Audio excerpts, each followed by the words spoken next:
Selamat datang di COD, Coffee of the Day. Kopi dulu bosku.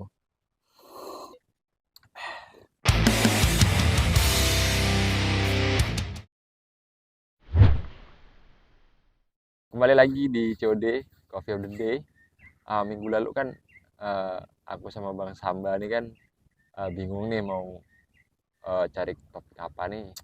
Jadi singkat cerita lah, waktu minggu lalu di kantor tuh kan lagi hujan ini nih, hujan deras tuh kan. Nah, hujan deras disertain sama petir nyambar-nyambar gitu tuh, cerita-cerita lah sama Bang Samba kan. Wah, petirnya tuh nyambar tuh di belakang kantor luar, mengkilatnya tuh kayak nuklir. Dari situ Bang Sambo langsung potong, nuklir nuklir, oh bahas ini yuk gitu, bahas sisa Oci ya gitu kan. Jadi hari ini kita bahas Hisashi Oci gitu. Bahasnya Hisashi Oci ini apa ledakan nuklir yang terjadi di Jepang gitu kan. Itu tuh ledakan di PLTN, perusahaan listrik tenaga nuklir di Jepang. Itu perusahaan listrik tenaga nuklir pertama di Jepang tuh. Di Tokaimura tepatnya. Nama PLTN-nya itu Full Convention Co. atau disingkatannya JCO. JCO. JCO ini yaitu tadi yang disebutkan sama Mas Sambo, dia perusahaan milik negara Bang ya. Perusahaan milik negara, ada pembangkit listrik tenaga nuklir di sana. Ini nggak tahu ya, ini perusahaan milik negara apa swasta, kurang tahu sih. Iya, Cuma dia intinya itu dia PLTN pertama di Jepang gitu. Dan PLTN ini nih sebelum tragedinya Hisashi Oci itu tuh udah pernah meledak juga, udah pernah kejadian hal serupa juga di tahun 1997 ya. 97. Jadi Hisashi Oci kan di 99. Nah, yang pertama itu di 97 itu korbannya sekitar 21 orang kalau nggak salah. Terkena paparan radiasi nuklir. Itu tuh. Jadi Hisashi Oci ini siapa sih sebenarnya? Hisashi Oci ini teknisi ya hitungannya ya. Teknisi di perusahaan PLTN tadi. Dia itu bertiga sebenarnya. Bertiga, Hisashi Oci satu. Terus yang dua lagi siapa Mas? Yang dua lagi itu Yotaka Yokokawa, itu sebagai supervisornya Hisashi Oci. Dan yang kedua itu si ini siapa namanya, lupa aku. Ini si siapa namanya, Masato Shinohara. Masato Shinohara ya. Jadi rekan inilah rekannya si Hisashi Oci. Jadi si supervisornya ini si Yutaka Yokokawa ini sebagai selaku supervisor lah di tim dia. Nah, di tim dia. Jadi betul. Dia bertiga ini memang orang yang paling dekat dengan terjadinya ledakan tersebut gitu kan. Betul. Jadi ceritanya itu di tahun 99 di bulan berapa ya? Di bulan ini, di bulan 30 September. Oh, tanggal 30 September ya. 30 September 1999 gitu. Betul. Nah, waktu itu tuh mereka bertiga itu ditugaskan untuk untuk menuangkan cairan uranium ke dalam tangki yang berisi apa gitu, nggak tahu sih. Nggak ini juga. Yang penting bukan isi bakso ya. Nah, jadi mereka bertiga ditugaskan untuk menuangkan cairan uranium tersebut kan. Dan di situ si temannya Hisashi Oci, dia kan bertiga nih, yang supervisornya itu jaraknya 4 meter dari tangki tersebut. Dan Hisashi Oci beserta satu orang temannya ini yang bertugas untuk menuangkan dan mengukur banyaknya yang akan dituangkan cairan uranium tadi kan. Jadi si Hisashi Oci ini tuh bertugas untuk mengukur dan menutup tangkinya gitu. Jadi Hisashi Oci ini orang yang paling dekat banget sama tangkinya gitu kan. Sedangkan temannya itu yang nuangin cairannya gitu.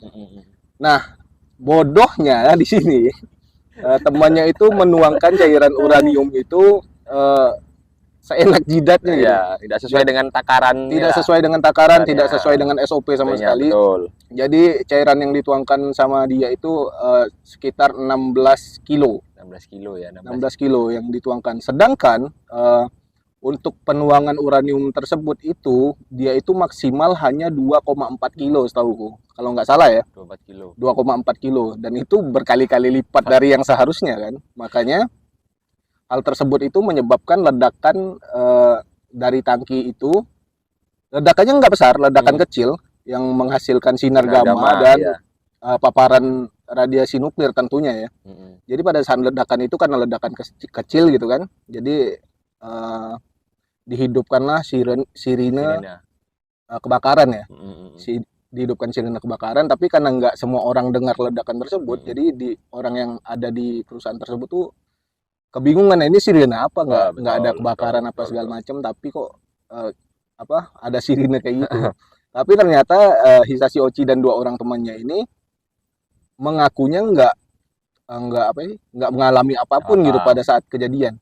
Bahkan si Hisashi Ochi ini cuma merasakan pusing dan mual gitu kan, sampai dia muntah-muntah gitu, dan akhirnya mereka bertiga pingsan di ruangan tersebut. Lalu setelah diamankan dibawa ke rumah sakit mana? Rumah sakit ini Tokyo. Nah, Universitas dibawa ke rumah sakit Universitas Tokyo. Nah, situ tuh. Jadi mereka bertiga ini dibawa ke rumah sakit di Universitas Tokyo ini untuk mendapatkan perawatan, karena Hisashi Ochi yang aku tahu lah ya, yang aku baca juga itu ya dia juga terkena luka bakar juga sih Bang, dari ya. Karena kan ya biarpun kecil tapi tetap ada ledakan kan, bahkan si Hisashi Ochi ini di mulut tabung tersebut. Ya betul. Nah, jadi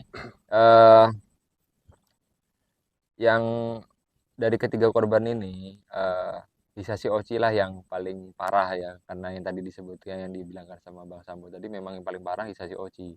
Sedangkan untuk kedua temannya ya betul, kedua temannya ini cuma mendapatkan paparan sinar radiasi itu di angka yang kecil tuh si ini supervisornya ya. Ya, karena dia jaraknya 4 meter dari tangki kan. Betul. Kalau untuk kawannya sendiri itu sekitar ini ada 5 sampai 10 lah. Ya, 5 sampai 10 lah ya sampai gitu. 10 5 sampai 10 SV namanya. Nggak tahu lah ya SV itu apa. Karena aku sama Bang Samu ini bukan orang IPA ya lah ya, bukan orang kimia, fisika lah gitu. Jadi kurang tahu lah untuk apa nama SV itu. Jadi, nah sedangkan si Hisashi Ochi ini kan menerima paparan radiasinya itu sebesar 17 SV gitu kan. Ya, betul. Kalau mau dibandingkan ngeri enggaknya besaran 17 SV itu gini deh. Kalau kalian tahu ledakan Hiroshima dan Nagasaki, itu menyebabkan orang-orang terkena paparan radiasinya itu sekitar 0,5 SV. Sedangkan Hisashi Ochi 17. Bayangin sendiri deh. Jadi, sebanyak apa dia terkena paparan. Ya, jadi itulah makanya Hisashi Ochi ini disebut sebagai manusia dengan paparan radiasi tertinggi di dunia pada saat itu. Nggak tahu sekarang ya. Nggak tahu lah. Ya semoga jangan ada lah, ya. Jangan ada lagi. Ya, karena ngeri juga sih. Jadi kembali lagi ke si Hisashi Ochi. Hisashi Ochi ini dibawa ke rumah sakit itu dengan keadaan itu ya.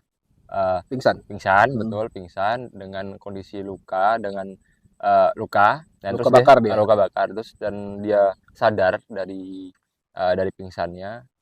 Dia merasakan mual, terus apa ya, lambat laun kesehatan dari si Hisashi Ochi ini makin menurun, bahkan lebih parah sih, karena efek dari radiasi itu tuh sampai sel darah putihnya itu dinyatakan hampir nol yang ada di badannya Hisashi Ochi. Bahkan kulit dari seluruh tubuhnya itu terkelupas gitu ya. Itu bukan hanya karena ledakan tersebut gitu, tapi karena paparan radiasinya. Jadi kulitnya itu terkelupas, bahkan ini mohon maaf nih, ususnya itu meleleh gitu. Meleleh ususnya. Bukan cuma kulit dan usus, bahkan setelah diteliti DNA si Hisashi Ochi ini hancur. Bahkan kan dokter yang menangani mereka bertiga ini kan memang betul-betul apa ya, dokter terbaik di Jepang dan tenaga ahli yang ada di seluruh dunia kan, yang untuk khusus menangani kejadian nuklir ini gitu kan. Bahkan mereka sampai kaget gitu, ini manusia dengan DNA yang hancur masih bisa hidup gitu. itu. Nah, maka daripada itu mereka ini sebenarnya dijadiin sebagai bahan penelitian juga karena baru kali ini kan. Jahatnya sih, tapi itu jadi Nah, jahatnya ya itu, sisi jahatnya sih ya, kayak gitu, jahatnya kayak dengan gitu. dalih untuk menyelamatkan ketiga orang ini gitu kan. Ya karena mereka ini kasus langka gitu. Iya, Kasus betul. langkanya si Sasiochi ini sampai menerima paparan radiasi sebanyak itu dan masih bisa hidup. Hidup. Dia itu masih bertahan sampai 83 hari kalau nggak salah. Lebih tepatnya itu 21 Desember 1999, Hisashi Ochi dinyatakan meninggal akibat paparan ya, yang pertama paparan radiasi, terus karena komplikasi penyakit-penyakit yang dia terima setelah terkena radiasi tersebut kan. Jadi menyusul juga kawannya di tahun 2000, yaitu sekitar untuk tanggalnya tuh kurang tahu, yang setauku di bulan Januari, dari kawannya si Hisashi Ochi ini meninggal juga akibat kanker, Bang, ya. Kanker, ya Kanker, kanker yang disebabkan dari paparan radiasi tersebut juga. Jadi Sedangkan yang supervisornya setauku 3 bulan perawatan, habis itu dia rawat jalan ya. rawat jalan, betul. Nah, itu Dan dari si siapa nih, si supervisornya si Yutaka ini dinyatakan bersalah akibat kelalaian pengawasan terhadap pemrosesan nuklir di situ gitu kan. ya lagian itu kan memang di luar dari SOP gitu kan. Ya, Bahkan jelas. si supervisornya ini ada di lokasi kejadian pada saat kejadian tersebut berlangsung Ya, gitu. lucunya itu kan. Nah, ya, yang mengerikannya ini waktu Hisashi Ochi ini kan dinyatakan kayak kehilangan sel darah putih apa segala macam kan. Dia itu sempat didonor padahal. Donor sel darah putih dari kakak kandungnya. Iya, iya. Dari kakak kandungnya, dan itu Lupa aku. pendonoran sel darah putih pertama kali dengan dengan pendonoran terbanyak pada saat itu gitu.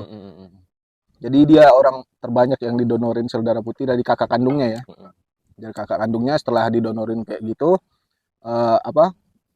ada mulai peningkatan sedikit, tapi lambat laun sel darah putih yang didonorin tadi hancur juga akhirnya, karena di dalam badannya itu masih terdapat paparan radiasi nuklir kan. Tinggi sekali lagi ya, kan gitu.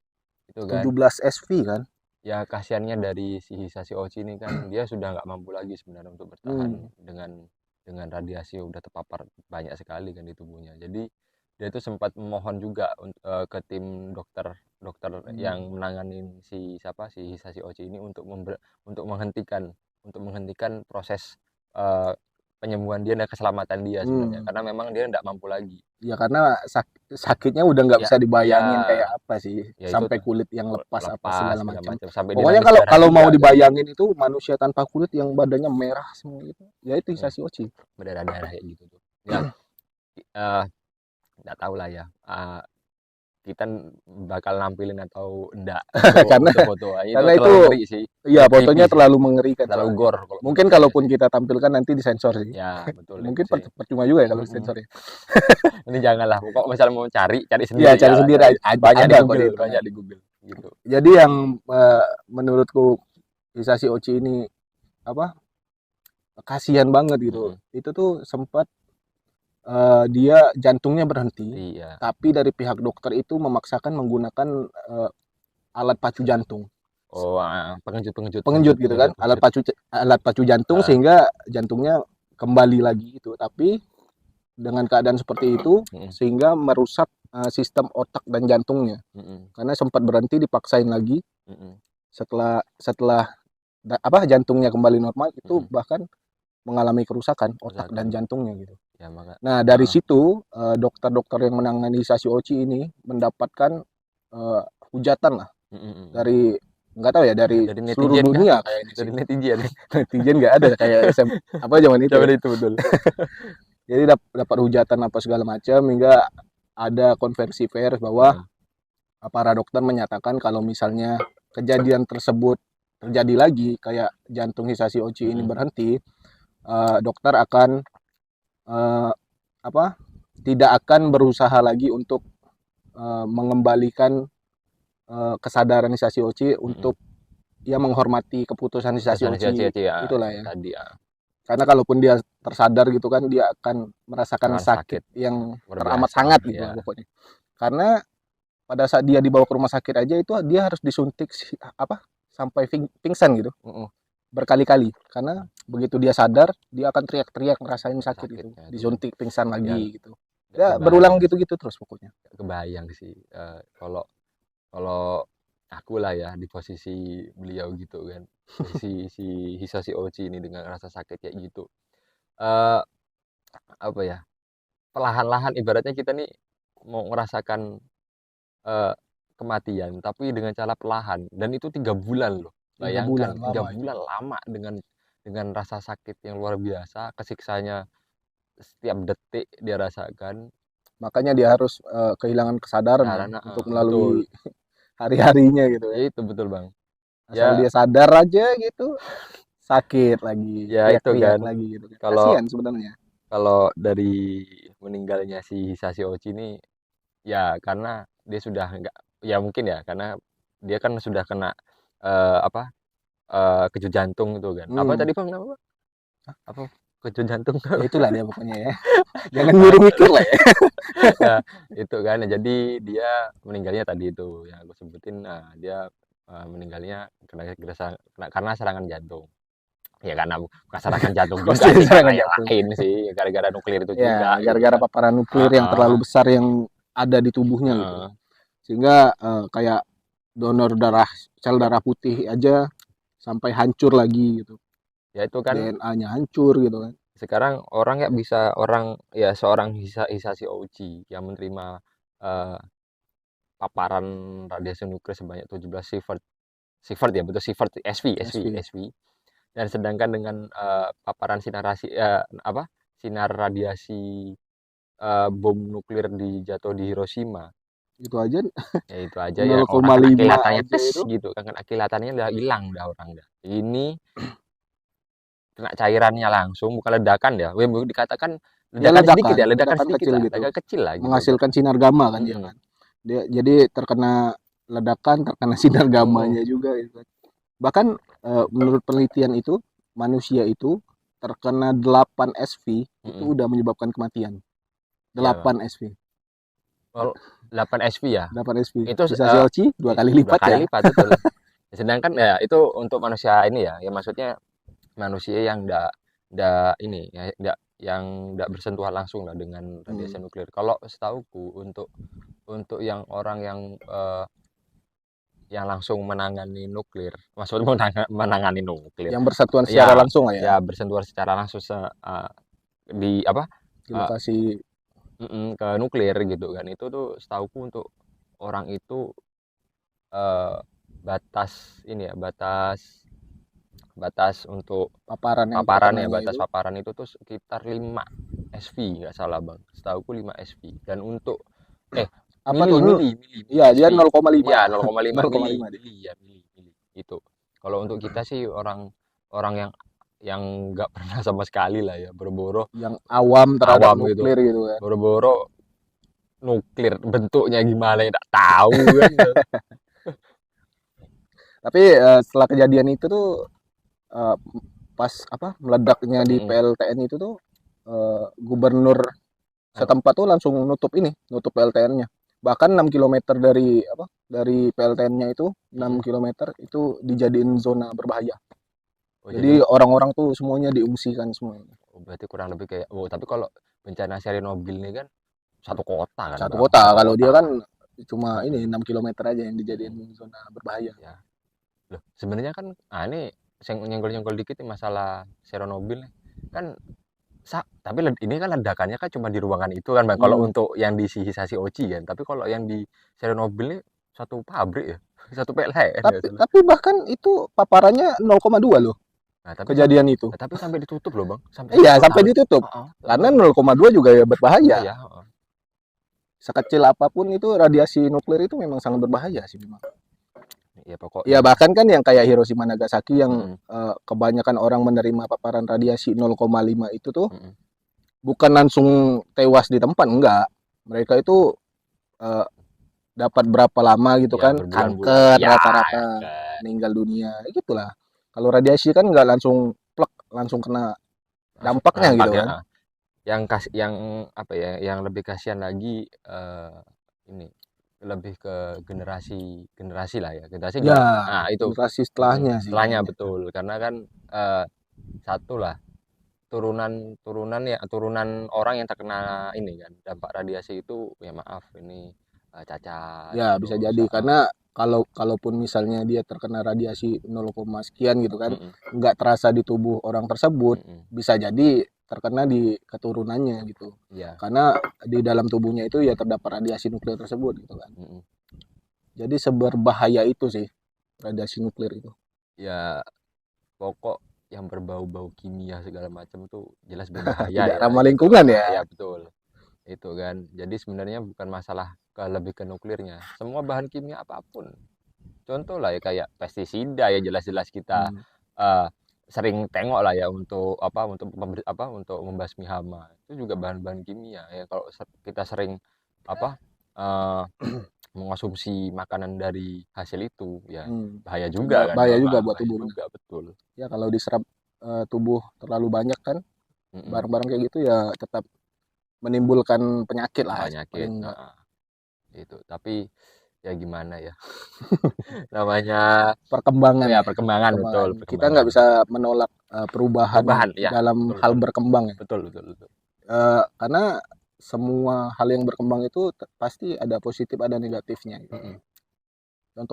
Contohnya aja kan kayak senjata. Nah ya, Itu sebenarnya kan perkembangan yang positif positif tadinya ya. karena Mm-mm. digunakan dengan hal yang salah. Mm-mm. Jadinya ada unsur-unsur negatif di Positifnya dalamnya. ibaratnya ini, kita pakai pisau, pisau nih, pisau Hmm. pisau itu Di tangan koki bakal jadi masakan yang ya, enak gitu kan. kalau Di di tangan tangan penjahat psikopat, ya. wah, jadi daging Itu juga sih. daging orang tapi Jadi daging juga sih. ya itu sebenarnya itulah, eh, kayak dari aku sendiri malah suka gitu bang, perkembangan ya kayak nuklir ini kan. Ya, perkembangan Mm-mm. apapun itu kan asal kita bisa menyesuaikan Kan diri betul. terhadapnya itu bagus-bagus aja Mm-mm. sebenarnya. Tapi ya setiap perkembangan itu ada unsur negatif yang Ada. mengikutinya sih, pasti. Mm-mm. Ya Nggak mungkin nggak ada perkembangan yang tidak ada unsur mm-mm. negatifnya sih. Kalau kita eh, apa ya, mengambil sisi positifnya sih banyak manfaatnya, Banyak manfaatnya, banyak benar. manfaatnya. Yaitu kalau dampak negatifnya ya jelas kayak tadi ya yang disebut, yang kita ceritain ini masalah sisa si Oci ini gitu. Karena dasarnya Hmm. sisa si Oci dan rekan-rekannya memang nggak ada Pelatihan pelatihan khusus gitu. khusus, Mereka nggak ada ini sosialisasi bukan gitu. profesional di bidangnya. Heeh. Jadi ngasal-ngasal tuh kan. Nah, itu tadi kata Bang Sambo gitu. Jadi cerita nih sebelum sebelum kita Sebelum video ini video udah ada ini, cerita-cerita juga cerita kan. juga kan. Ibaratnya gini Mas gitu. Kita beli beli beras nih 16 kilo gitu kan. Sebenarnya ukurannya dua canting, dia satu karung dimasukkannya Curahnya gitu ya sama curagannya kayak kan. Nah, kayak cairan tadi yang heeh. dituangin oleh temannya si Sasioci ini kan yang harusnya maksimal 2,4 kilo dicurah semua sama dia 16 kilo 16 gitu. kilo Meledak gitu. lah. 16 kilo itu sekarung gini loh. Nih, segini nih, segini. Bayangkan nuklir gitu, bukan bukan beras itu. Heran, heran. Itu sih eh ya di setiap, ya bukan di nuklir aja ya, di setiap perusahaan entah Hmm. itu industri, industri eh, apa ya, industri inilah, industri yang menghasilkan produksi kayak entah Hmm. jajan-jajan, pokoknya bahan-bahan pokok lah kan. Itu kan jelas produksinya kan pakai alat-alat berat segala macam. Ya untuk untuk ini nih teman-teman kalian nih yang para pekerja gitu kan, eh, usahakan bekerja itu patuhinlah SOP Hmm. terutama, terutama karena kita nggak tahu nih kan apesnya kita di kerjaan, kita nggak ngikutin K3 nih, keselamatan kesehatan kerja kalau di Indonesia. Kalau di luar negeri itu namanya HSE. HSE itu Health Safety Environment. Nah itu artinya sih kurang tahu lah apalah ya, karena taunya ya sekilas lah taunya kayak gitu. Jadi untuk rekan-rekan, kawan-kawan subscriber lah gitu kan, yang pekerja sekali, yang pekerja gitu, untuk seluruhnya lah gitu, entah kalian kerja apa gitu, eh, keselamatan kerja itu utama. Ya. selama kerja itu utama. Karena SOP itu dibuatkan untuk selain mempermudah pekerjaan, itu juga untuk meminimalisir kejadian-kejadian yang kayak gitu kan. Betul. Jadi ya tetap patuhi aturan-aturan yang udah dibuat lah, karena aturan itu dibuat memang untuk mempermudah sebenarnya. Bukan untuk dilanggar ya. Ya, kalau itu beda lagi. Tonjok lu. Kalau itu beda lagi. Ya, kayak kita omongin tadi kayak perkembangan apa segala macam, itu kan PLTN Tokai Mura ini kan memang pembangkit listrik pertama kali kan di Jepang yang menggunakan tenaga nuklir. Bahkan sebelum itu tuh Jepang itu 80% listriknya itu harus diimpor dari luar. Jadi untuk meminimalisir banyaknya pemakaian listrik dari luar tersebut, berdirilah si PLTN ini. Ya itu juga perkembangan kan, tapi ya sesuai yang kita bilang tadi kan, setiap perkembangan itu pasti ada hal negatif di belakangnya gitu. Contohnya kayak orang-orang yang melanggar SOP apa segala macam hingga menyebabkan kejadian gitu. Itulah. Ya gitulah kira-kira. Ya kayak kasus Chernobyl juga itu kan kemungkinan ya mereka nggak nerapin SOP. Kalau misalnya dari ya kita nggak tahu lah ya, di orang-orang pintar-pintar kayak gitu tuh kan, maunya cepet itu kan, wah biar ini nih. Atau bisa aja perusahaannya udah memang mengetatkan SOP-nya harus ini, harus itu, harus ini, harus itu, tapi para pekerjanya memang mau nyari jalan pintas aja gitu kan. Kebanyakan kan kayak gitu tuh kejadian yang melanggar SOP tuh, mau nyari jalan pintas hingga menurut dia pekerjaannya cepat selesai gitu kan, tapi biar cepat pulang. Nah, tapi di belakangnya itu nggak se-safety itu gitu yang mereka kerjakan. Jadi sangat berbahaya lah gitu. Ya. Ini dah jam berapa sih, Bang? Jam berapa sih? 4:30. Setengah jam lah kita duduk-duduk nyantai di sini. Ya, mungkin cukup sekian lah pembahasan kita hari ini. Mungkin minggu depan kita mau bahas apa lagi, masih belum tahu juga nih. Nanti adalah pastilah sebelum ngopi-ngopi di tepi sungai kayak gini kan. Entah ada artikel lewat, ini bisa dibahas nih gitu. Betul Bang.